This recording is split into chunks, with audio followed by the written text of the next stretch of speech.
Darren, as an Arsenal fan, how do you feel about the situation? Because I'll just read you a quick text that's just come in from Andy. It says, home wanted, 53-year-old loyal Arsenal supporter looking for a new home, have been evicted from current greedy landlord who doesn't understand local market. As an Arsenal fan... I like that. It's quite good, isn't it? Yeah. As an Arsenal fan, how did it make you feel when they were included? Yeah, really disappointed. I mean, I don't know if you saw Ian Wright's kind of video, and that was like heartbreaking, that was, because obviously that club means so much to him. But it was really disappointing. I mean, from Arsenal's perspective, like, it's about earning the right to be in these top competitions, and that's what we love about football in this country, is on any given day a top side can get beaten by one of the lesser sides, and Arsenal have fallen by the wayside in the last few years in terms of they're not competing for Premier Leagues anymore. They have become a cup team. They're nowhere near at the top of the pyramid in terms of success over recent times. So the fact that they feel that they've got a God-given right to be in this competition just doesn't sit right with me. And from a lesser point of view, Spurs, because they've done even less than Arsenal have done. So for me, it's one of them things that I like competition. I like the way the Champions League's formatted. I like the cup competitions we've got, the domestic league. But the fact that they're trying to bypass all that and just go, right, these are the teams that will stay in this league every single year without relegation or promotion, it just doesn't sit right with me. Even though I'm an Arsenal fan, I'm disappointed by the way the club have made the decision to go. And listen, I know it's not everybody associated with the club. You can't forget that. But the guys at the very, very top, really, really disappointing. If it happens and all the threats are seen out, so they're kicked out of various different competitions, and they pretty much only can compete in the European Super League, would you still support them and watch them? I still support them and watch them because they're my team ultimately. I can't change who I support at the end of the day, do you know what I mean? That's who I've grew up watching. So, but it'd be disappointing. I would hate it, but I would obviously still support. At the end of the day, I'm supporting the guys on the pitch who obviously, if they take a stance to go, we're not playing in the Super League, then it's a different story. I still support the club, but it's going to be very, very hard to kind of get all these players on board, so then it's a mass protest and then it doesn't happen. I don't know if I can see that happening. That's the question, actually, Ali. Can you see that happening? Players all downing tools and saying, no, we don't want to be a part of this? I tell you what, it would be some statement to make. It really would. It would be incredible. It would be the biggest example of player power I think I would ever have seen.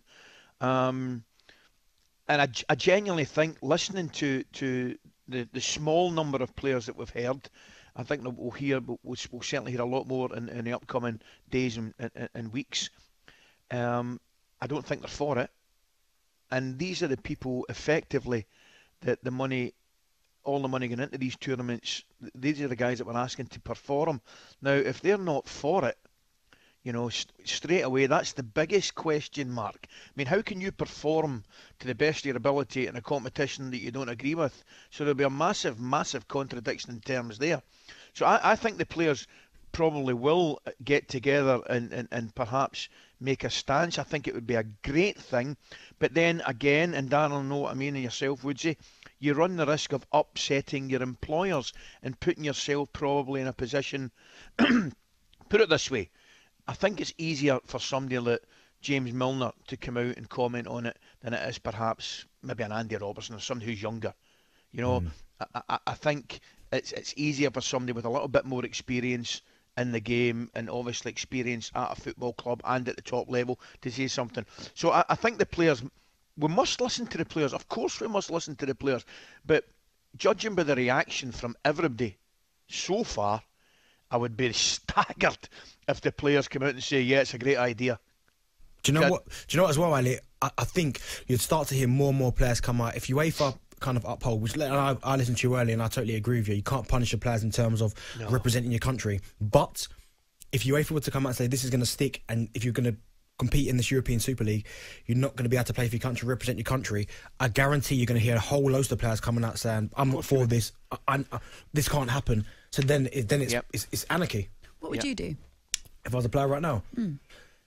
It's such a tough one, because I'm telling you right now, if it meant I couldn't play for my country by playing in this Super League, absolutely I ain't playing. I'll try everything I can. But again, how easy is it for a player to go, right, I'm not playing anymore? It's just not that easy. But I mean, the ramifications, I guess it would be a knock-on effect. If all it takes is one big player to go, you know what, I'm not playing in this, I'm not doing it, then you start to see grumbles more and more and more. So I think this is definitely a time where footballers and football fans need to stick together. I want to ask you about, this is a comment here that I saw yesterday. UEFA Executive Committee member Jesper Moller says, via Reuters as well, says the clubs must go, and I expect that to happen on Friday.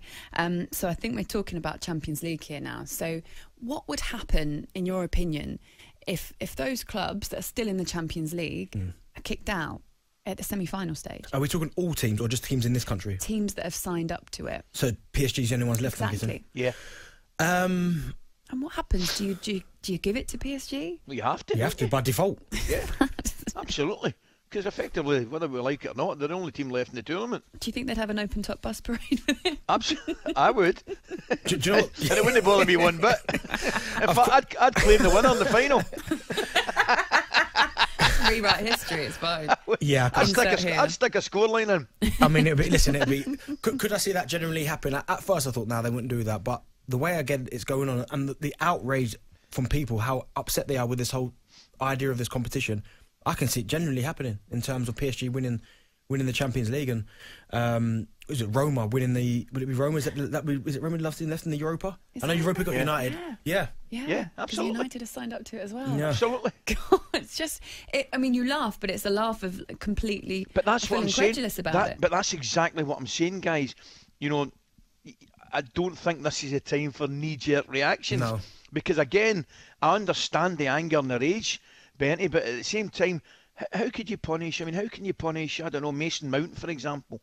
How, just, off the top of my head, Mason Mount, how could you punish him of preventing him the opportunity to get to a Champions League final and to play with England at the European Championships this year? Nah, come on, that would be, at the very least, that's harsh in the extreme, that is.